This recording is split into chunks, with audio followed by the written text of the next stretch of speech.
Bonjour, bienvenue dans Parlons-en. Aujourd'hui, le sujet de cette émission devrait inspirer les gourmets, mais aussi les poètes et les esthètes, puisqu'il s'agira d'un dialogue entre le thé et le vin, qui parleront au travers de deux experts, Zhang Yuhui, maître de thé, et Jean-Claude Berrouet, œnologue. Bonjour Zhang Yuhui, bonjour Monsieur Berrouet. Bonjour. Vous êtes réunis à Pékin pour un événement qui a lieu à la Maison des Arts Ishuba du 19 mai au 16 juillet. Et je vais commencer par vous présenter à notre public. Zhang Yuhui, vous êtes née à Taïwan. Vous êtes aujourd'hui la seule femme maître de thé au monde et l'une des plus connues. Dans les années 90, vous êtes venue vous installer à Paris où vous avez ouvert une boutique de thé, les 3T, dans le 5e arrondissement. Vous passez une partie de votre temps à parcourir la campagne chinoise pour dénicher des théiers qui donneront des liqueurs d'exception et vous travaillez également avec les plus grands de la gastronomie et de la sommellerie qui cherchent à s'initier au thé. Jean-Claude Berrouet, vous êtes originaire de la région de Bordeaux, dans le sud-ouest de la France, une région particulièrement connue pour ses vins. Vous êtes œnologue et ampélologue de formation et vous êtes particulièrement connu pour avoir travaillé en tant que vinificateur pour les célèbres vins de Pétrus pendant plus de 40 ans. Depuis 2008, vous avez pris votre retraite, mais vous continuez à vivre votre passion pour le vin en tant que consultant en France, mais aussi à l'étranger, notamment en Chine, en Argentine, en Californie et en Israël. Alors nous allons tout de suite entrer directement dans le vif du sujet avec un petit film dans lequel nous vous verrons tous les deux discuter en dégustant du thé et du vin.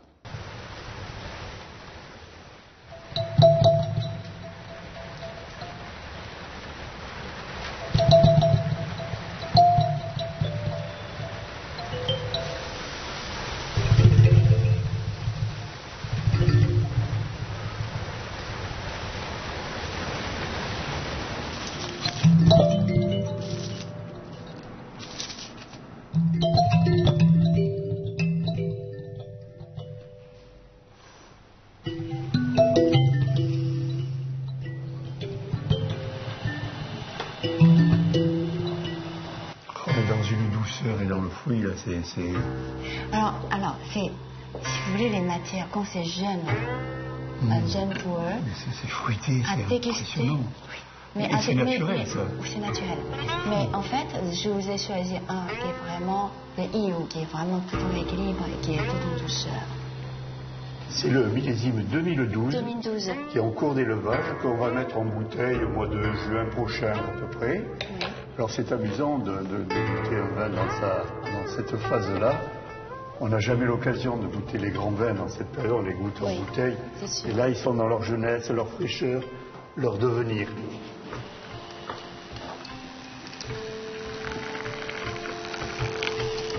Donc on fait millésime de 2011. 2011. Oui. Alors on voit que les feuilles sont encore vertes, vert foncé, et la liqueur, c'est une couleur jaune claire.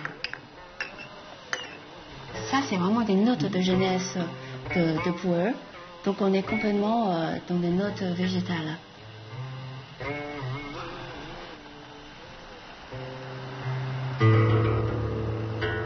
Alors là, c'est racinaire. Il y a un côté rhizome. Voilà ce qu'est le rhizome. Et là, on a un côté rhizome, là, dans le nez ici. Et alors, c'est très curieux parce que quand c'était sec, on était dans une série fruitée d'une douceur et d'une sucrosité. Et là, on devient terrien un petit peu. Là, c'est amusant. Là, Parce que là, je dirais, il y a même les notes d'amande grillée. Amande et légèrement vanille. Et la vanille, évidemment, pas légèrement, elle est très présente, tout à fait. Enfin, en fait, je dirais que c'est vanille, en fait, qui est avec la couche de vanille encore, qui n'est pas encore décortiquée. Voilà. Comment faites-vous pour détecter des odeurs aussi précises? Là, j'ai relevé, vous disiez, des notes d'amandes grillées légèrement vanillées, en précisant il s'agit d'une gousse de vanille qui n'est pas encore pas décortiquée, légèrement chauffée. Comment vous faites pour reconnaître une odeur aussi précise? Écoutez, je pense que ces données sont nés avec un nez qui est déjà assez développé. C'est un cadeau de mes parents. Et l'odeur, le parfum, le goût, ça a été toujours quelque chose qui me passionne. Donc depuis tout petit, on dirait que je vis à travers de mon nez. Voilà, je vois quelqu'un, première chose, je sens son odeur pour voir si je l'apprécie ou pas. Enfin, je caricature. J'ai eu la chance de vivre, de grandir dans un environnement très naturel, plein de nature, plein de fruits, plein de fleurs, des jardins d'été, et c'est vraiment très intense. Alors, mon souvenir d'enfance, c'est toujours les parfums. C'est les parfums et les parfums et les parfums. Je pense que tout ça, ça fait que j'ai toujours une recherche qui est instinctive. De parfum. Je pense entraînée de façon naturelle. Et puis en plus, c'est vraiment quelque chose qui me plaît beaucoup. Monsieur Berrouet, vous aussi, c'est quelque chose de naturel chez vous? Alors, naturel, oui, parce que vous savez que l'olfaction est un sens inconscient. On a conscience ou pas que l'on est en train de sentir. On l'a un peu oublié depuis l'homme préhistorique, bien évidemment. Et moi aussi, je suis comme médecin, mais j'ai toujours senti. Alors c'est un sens primaire, et j'avais des repérages olfactifs tout le temps, donc c'était un peu inné. Puis ensuite, on le travaille, ça se travaille. Bien sûr, il faut avoir des références, et c'est comme jouer du piano. Oui, on a des prédispositions, et après il faut travailler. Alors j'ai travaillé avec des nez, qui m'ont appris à travailler sur des gammes aromatiques pour faire des repérages. Et à titre documentaire, je ferai juste un tout petit rappel. Si on faisait faire un test au commun des mortels, les personnes qui arrivent à reconnaître une dizaine d'odeurs sont déjà très performants. Et un grand nez, il y en a une dizaine dans le monde, ils arrivent à en reconnaître. Ils travaillent sur 2000 substances. Alors, vous voyez, il y a une hiérarchie dans la connaissance des bases aromatiques qui est fascinante, qui est impressionnante. Mais vous croyez que, parce que vous avez tous les deux commencé très très jeunes, vous pensez qu'il faut avoir un don particulier ou naître dans une famille qui déjà travaille dans le vin ou le thé pour vraiment développer ses sens? Je pense que ça aide, mais bon, pas nécessairement, je pense. Ça peut s'apprendre. Ça peut s'apprendre. Bon, là... Maintenant, c'est comme on fait les courses. On est né pas égaux de toute façon. Donc si on s'entraîne, après, on va arriver à un certain niveau, c'est clair. Mais si le départ, on n'a pas une capacité qui est déjà, un potentiel, je pense que ça sera une petite capacité en travaillant, inversement. Et vous cherchez à le développer toujours, cette Écoutez, capacité? je n'ai jamais pensé vraiment de le développer, puisque je le fais de façon vraiment naturelle. Puisque c'est vraiment ma façon de vivre, je dirais. J'aime bien sentir, j'aime bien manger, je suis très gourmand. Quand je vois des fleurs, quand je vois des choses, la première chose que je fais, c'est je sens. C'est comme ça, c'est ma façon de vivre. C'est la même chose pour vous? Ah, mais c'est exactement la même chose. Nous en avons déjà parlé ensemble. Oui. C'est instinctif. Mais ce qu'il faut savoir, c'est que s'il y a une odeur là, au milieu de nous, eh bien, il y a un problème de sensibilité. Tout le monde la sent, et il y en a qui en ont conscience ou pas. Alors, ceux qui en ont conscience, on l'identifie. Il y a un certain bonheur à faire du repérage. Donc, instinctivement, voilà, nous sommes... Mais c'est un comportement animal, vous savez, c'est pas intellectuel comme comportement, contrairement à ce qu'on pourrait penser. C'est sûr. Et puis il y a un aspect ludique aussi, j'imagine. Quand je vous vois essayer de trouver le mot le plus précis, la référence la plus juste par rapport à une saveur. On a envie. On a envie. Quand on déguste, on a envie, évidemment, on a envie de décrire le plus précis possible. j'ai vu que vous citiez des fois des choses, des noms de plantes ou de fruits que je ne connaissais pas. Ah. Vous avez vraiment une bibliothèque comme ça, très très étendue de références. Je pense, j'ai pas vraiment compté. Non, je pense que oui, puisque en permanence, je sens des choses, pas seulement dans le thé. D'accord. On va peut-être commencer tout de suite par procéder à une petite dégustation. Avec plaisir.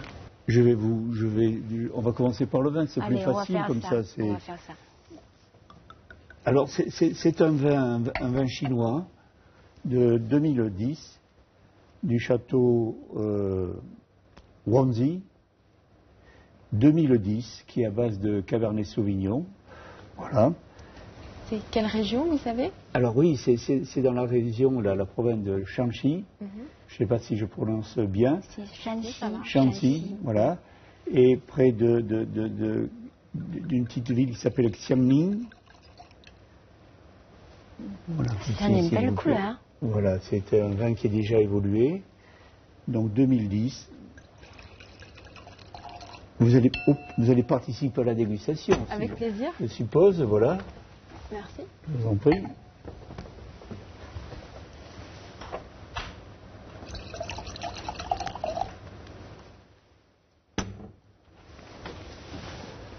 Alors, pour aborder la dégustation du vin, il y a la dégustation, vous savez, elle est professionnelle, elle se fait en tant qu'amateur. Là, nous allons déguster pour le plaisir, mais il faut un tout petit peu d'initiation pour arriver à comprendre la démarche de la dégustation. D'abord, on regarde toujours, il y a l'œil qui intervient, le regard, et donc si on fait intervenir ce sens. Ce qui est intéressant, c'est de définir un peu, si on a une référence chromatique, la teinte. Et là, vous avez vu, on est dans une teinte assez évoluée déjà. Le vin commence à devenir un peu brun. Et au fait, c'est moi qui parle du vin ou c'est vous? C'est vous, normalement. Moi, je pense que je suis là pour profiter. Voilà, oui. Parce que normalement, oui. C'est vous qui parlez du thé? Et moi, je parle du thé, oui. Allez, allez maintenant, je vous laisse continuer. Alors, ça vraiment de façon qui est pas du tout professionnelle. C'est vraiment à ma manière. Hein. J'ai toujours dit, parce que j'ai jamais eu la formation de vin. Jamais. Mais c'est tout simplement mon analyse à moi. Hein. Mais si vous allez déguster en tant qu'amateur, les amateurs, ce sont ceux qui aiment. Et il n'y a rien de plus beau que l'amour. Alors, l'amour à travers la dégustation. Voilà. Merci. Alors, c'est un vin qui a vraiment beaucoup de fruits noirs pour moi. Je sens déjà premier parfum, c'est le cassis. Le cassis mûr. Voilà. Et avec donc deuxième plan, on a un petit peu de criotte, hein, des cerises, mais principalement c'est cassis. Et c'est vraiment très, c'est comme un cocktail de fruits avec le baie. Beaucoup de fraîcheur, ce vin.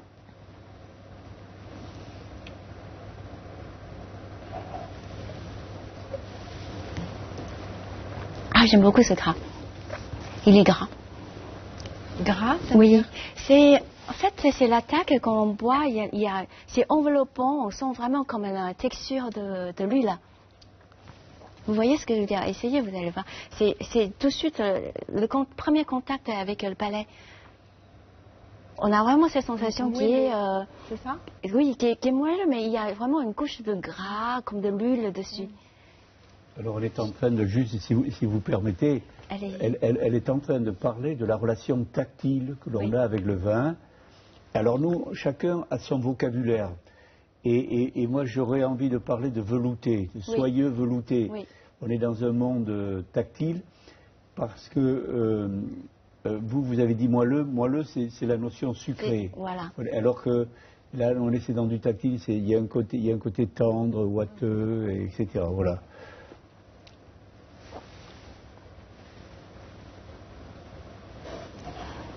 Je trouvais les notes florales. Est-ce que c'est juste? C'est presque les fleurs de violette, mais. Alors moi, il y a une fleur que je sens, je ne sais pas si vous êtes d'accord avec moi, parce qu'il y a des notes légèrement épicées, que l'on retrouve dans l'œillet. Est-ce que oui, vous êtes d'accord? Oui, je suis d'accord. Parce qu'en fait, c'est une note, à part ces notes florales, tout autour, il y a une notion qui se développe. Je ne l'ai pas au départ, mais une fois qu'on s'est un peu tourné, j'ai trouvé des notes épicées qui évoquent un peu ce côté frésia. Vous voyez, le frésia, ça donne une note presque poivrée. Exactement, oui, tout à fait. Alors là, on est en train de s'amuser, là, vous voyez, parce qu'on décortique le vin. Et ce sont des choses que l'on ne fait pas en permanence, parce que on fait presque une petite dégustation analytique pour le plaisir, et puis parce qu'on est entre nous, on va faire la même chose avec le thé tout à l'heure, pour montrer la diversité des composantes qu'il y a à l'intérieur d'un produit. C'est ça le merveilleux de la nature. La note des cranberries. Les cranberries, on dit en français peut-être. Les cranberries? Oui, en Canada. En crois. Canada, on trouve les baies qui sont rouges. Érel, je crois. Les Érel, oui, oui. Et des notes de grenade aussi. Mais tout ça, en fait, c'est tout autour de ces notes que je trouve de cassis et de mûr. Je ne sais pas si Jean-Claude vous trouvez ça. Je suis tout à fait de cet avis-là.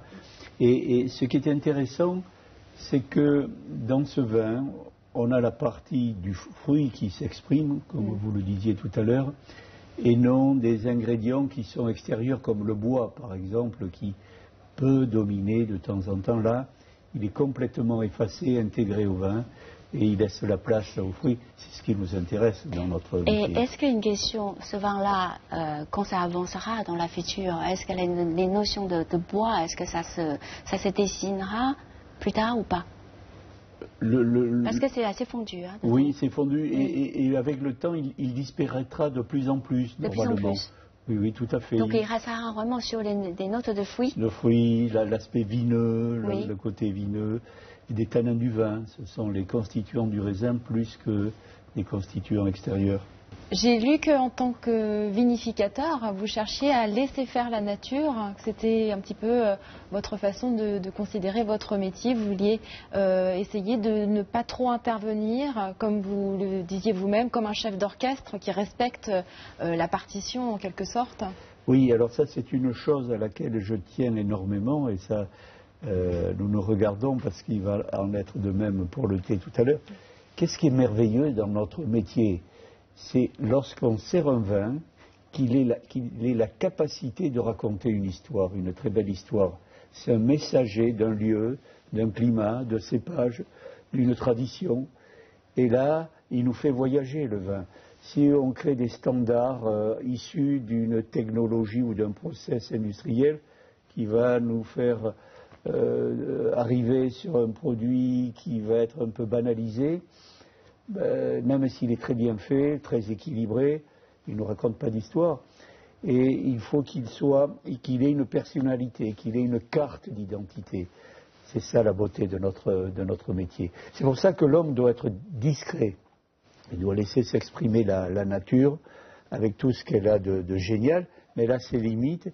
Et l'homme est là pour un peu légèrement la guider, pas la maîtriser, mais la guider pour la mettre sur des voies, pour donner la plus belle expression aux produits qu'on élabore. C'est la même chose pour le thé alors? Je suis entièrement d'accord avec Jean-Claude, c'est vrai. Industrie de thé existe depuis un moment, mais eux, ils font des spécialités dans le thé. En ce qui concerne mon domaine, c'est-à-dire fabriquer le thé artisanal, bon là, de toute façon, aucun thé est pareil. Dans le même jardin, ça dépend les conditions climatiques, ça dépend la matière, ça dépend plein de choses. Il faut vraiment entièrement à l'écoute de la matière première, et puis par la suite, on les aide à réaliser, à sortir à son âme. C'est ça qui est beau dans le thé artisanal. Vous nous avez apporté du thé. Qu'est-ce que c'est? C'est un thé qui vient de Taïwan, qui est vieilli. Donc il s'agit d'un millésime de 1976, voilà, qui est en fait fabriqué par mon grand-père et qui a été vieilli depuis longtemps dans la maison natale. Qu'est-ce que c'est comme sorte de thé? Ah ben c'est un houblon. Houblon. C'est une sorte de houblon qui est vieilli. Et en fait, bon, ce qu'on disait justement, l'été se vieillit, enfin c'est souvent les puers qui se vieillissent, ou alors, encore moins connu, les grands houblons. Ça c'est vieilli aussi. Puisque ce type de thé, je pense qu'à une condition qu'ils ont un grand fond, il y a un grand potentiel, comme les puers. À ce moment-là, ça vieillira bien. Donc justement, c'est le cas de ce Dong Ding Oolong de 1976. Est-ce qu'on peut le goûter maintenant? Tout à fait.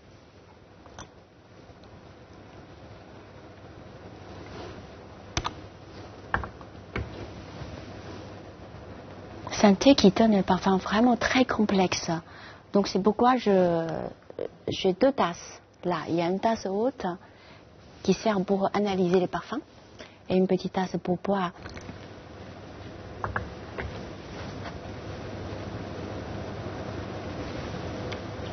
Vous chauffez un petit peu le récipient avant? Oui. Parce que Dong Ding, surtout cette année, 76 en fait, c'est une récolte hiver. Et en fait, les feuilles sont beaucoup plus épaisses. Pour libérer tous les arômes, il faut vraiment que ce soit très très chaud. Comme ça, on peut avoir un bouquet plus complexe. Ok, vous allez voir.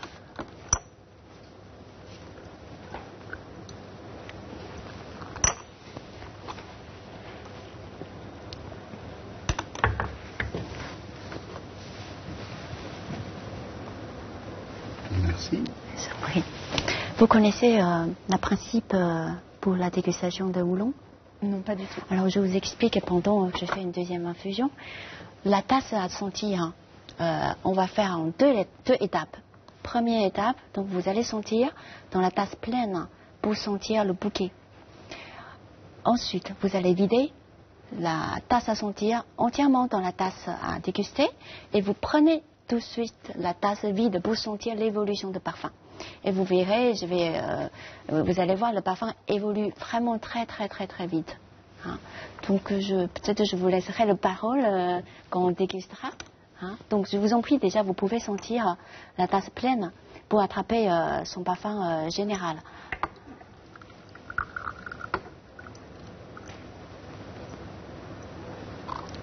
Il y a une petite odeur de vanille.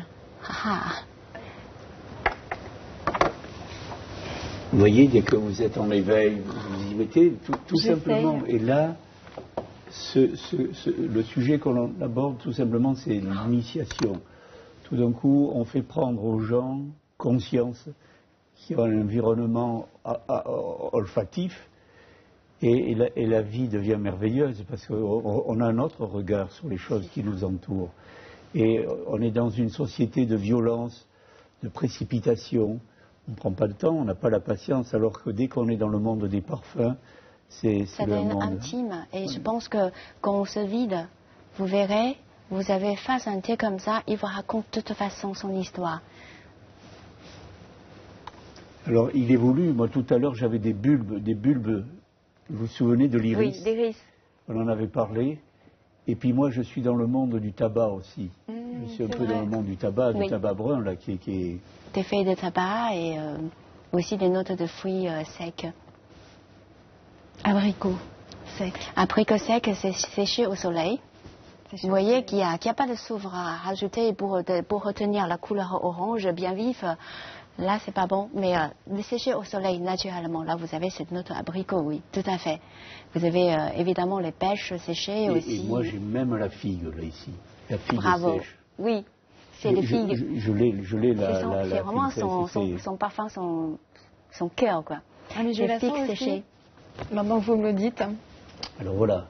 Le gros problème, c'est qu'à partir du moment où on a une culture aromatique, et que l'on peut envoyer des messages et aussitôt, et vous allez voir, très vite ça arrive, parce que le problème c'est l'identification. Et on a du mal à mettre un... Et on vit de là après. Oui, voilà. Puis c'est comme une machine, hein, une fois qu'on s'est lancé, c'est lancé. Hein. Voilà, sentez dans la tasse vide, vous verrez. Là, la tasse vide.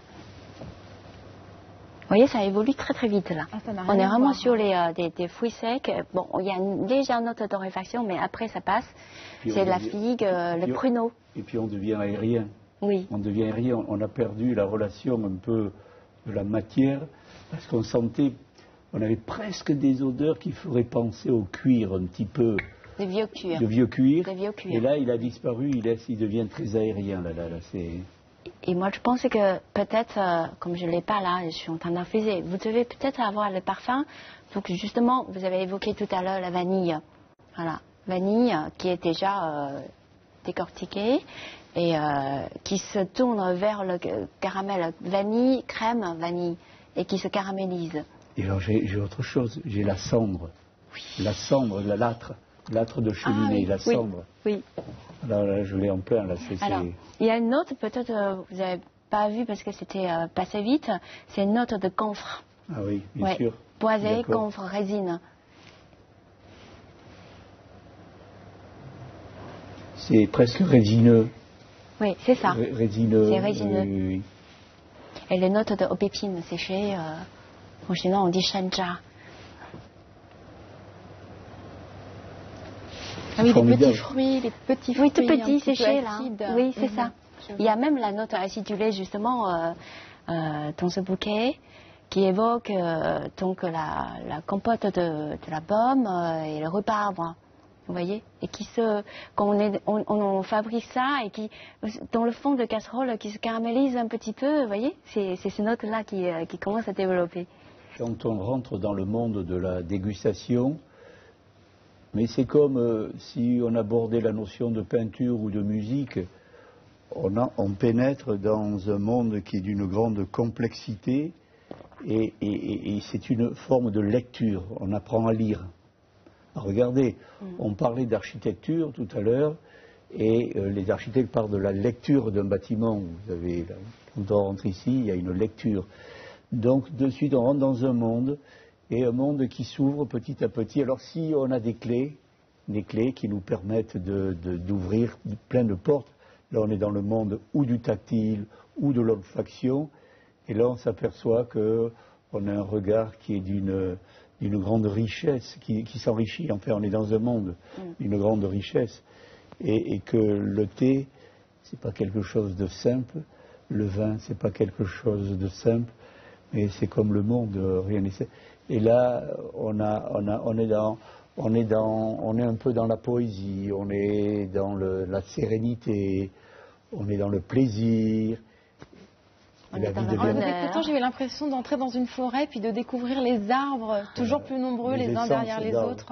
Oui, mais c'est un monde complexe, mais c'est vrai que bon, quand on déguste, de toute façon, vous voyez très vite, on est pris par le charme de produit. C'est le produit qui nous parle après. Alors nous, on le laisse faire. Et alors le thé, le temps d'infusion est très important, je vous l'ai expliqué. Et c'est l'équilibre entre le support tannique et l'expression aromatique. Oui. S'il y a trop de tanin, il devient amer et c'est au détriment de l'expression aromatique. Si il n'est pas assez infusé, il n'y a pas de support et il y a un côté un peu évanescent. Pour le vin, c'est exactement la même chose. On doit avoir un support tannique qui ne doit pas être dominant. Il doit être là, d'une manière très harmonieuse, très intégrée. Il permet à toutes les composantes aromatiques de s'exprimer, mais en harmonie avec la matière. Or, dans les dégustations qui sont faites un peu trop souvent, j'allais dire, on juge la matière. Alors, plus il y a de matière, plus c'est bien. On est dans un monde de violence. La matière, qu'est-ce que vous voulez dire? Matière, les tanins, il y a beaucoup de tanins. Donc, il ne faut pas aborder les choses d'une manière quantitative. C'est d'une manière qualitative, la qualité des choses et non leur quantité. C'est pas parce que la musique fait du bruit qu'elle est bonne. C'est pas parce que la couche de peinture est épaisse que Et dans notre monde du thé et du vin, c'est exactement le même langage que nous devrions avoir. Alors, on aurait pu continuer très très longtemps comme ça. C'était vraiment un plaisir de vous écouter tous les deux parler du thé et du vin. Je vous remercie Zhang Yuhui et Jean-Claude Berrouet d'être venus dans cette émission. Et je rappelle que vous êtes ici à Pékin pour participer à un événement qui a lieu à la Maison des Arts Ishuba jusqu'au 16 juillet. Une exposition sur le thé et le vin que je recommande à tout le monde, qui vaut vraiment le coup d'être vue. Je vous remercie à tous de nous avoir suivis et je vous dis à très bientôt pour une prochaine émission de Parlons-en.